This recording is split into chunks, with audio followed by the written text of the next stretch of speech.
aruncă-le.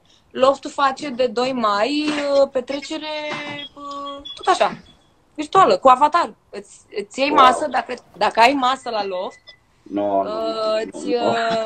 vorbesc foarte serios, vezi că vrei să mergem? Îți fac avatarul după fața ta, deci este avatarul tău și îți plimbi avatarul pe acolo, te duci de la bar, la scenă, te plimbi, faci ce vrei, socializezi cu lumea, intri pe chat și vorbești. Cum? Dansezi pe mese, se urcă avatarul pe masă, faci ce vrei tu, îți torni o sticlă în cap, orice. Mi se pare interesant. Mi se pare foarte interesant. Și eu o să cânt. Nu doar eu, o să cânte mai mulți. Da, te vezi, asta e. Da.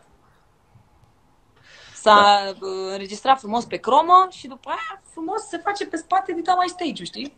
E mișto, se pot face chestii. Adică eu mi-am deschis deja apetitul la faza asta și mă gândesc serios la un concept mișto pentru perioada asta.